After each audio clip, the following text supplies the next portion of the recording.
ele também a gente pega muito caso. Por quê? O centro é o cérebro. Então, eu até brinco que antes de 1940, a gente sabia pouco sobre o sistema límbico, como funcionava. Tudo que a gente discutia era filosofia sobre os sentimentos, né? E hoje a gente sabe o que é o cérebro. E o sistema límbico, ele é muito conectado, tanto com a parte cognitiva, como com todo o sistema autônomo que vai para o coração. Então, por isso que muitas vezes esses pacientes, eles vão para o pronto-socorro, param no cardiologista, né?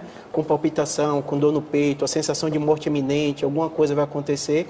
E muitas vezes é até difícil diagnosticar, porque para a gente médico, né, é difícil entender o dia a dia, a rotina das pessoas. E a gente sabe hoje que tem uma base fisiológica. Então, o principal tema da gente debater aqui, que eu acho que é bem importante, é a gente perder o preconceito.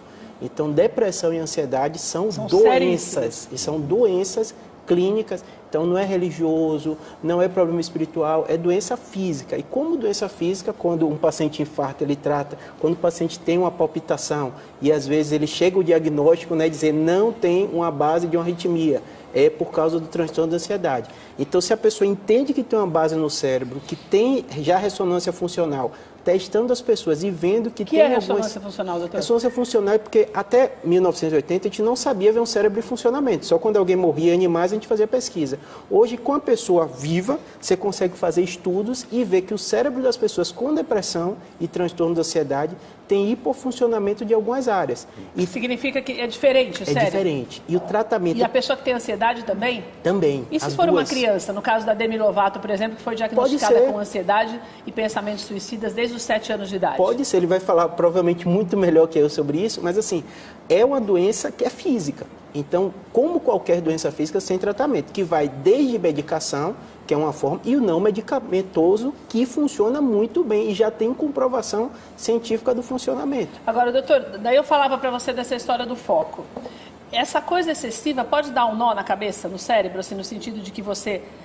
Porque tem gente que pira de verdade, né? Que a pessoa parece que fica louca, sai de si.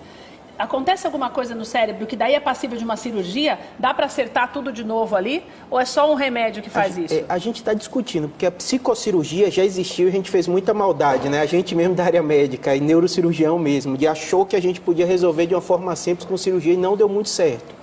Hoje, com a neuromodulação, tenho estudado muito. Eu fiquei 1 ano e pouco na Universidade de Califórnia, que lá é muito forte esse centro de funcional. E faziam estudos, mas ainda não está na prática. Tanto que a ressonância, às vezes o paciente pergunta, tem como fazer uma ressonância funcional dessa? Não dá. É só para pesquisa, então ainda não está na prática clínica. Ah, entendi. Não é uma coisa do dia a dia, que você quer fazer a ressonância dessa forma para ver se tem jeito. Não, mas assim, o que é importante, que provavelmente que ele vai trazer mais à tona é dar o diagnóstico. O cardiologista às vezes percebe. Eu sou neurocirurgião, então eu ligo o paciente com tumor que está sob um estresse crônico e fica deprimido, o familiar do paciente fica deprimido, então é uma coisa muito frequente, e profissões de riscos, né, ou comportamento de risco, né. A área médica é uma das maiores taxas de suicídio das profissões, é do médico, o tempo todo sob estresse, sob pressão.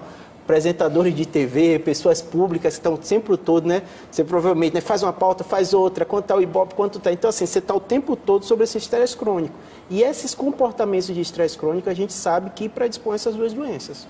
É muito interessante isso, né, Luiz? Porque fiquei falando de volta, de novo da Anitta, o que a gente até comentou quando eu falava com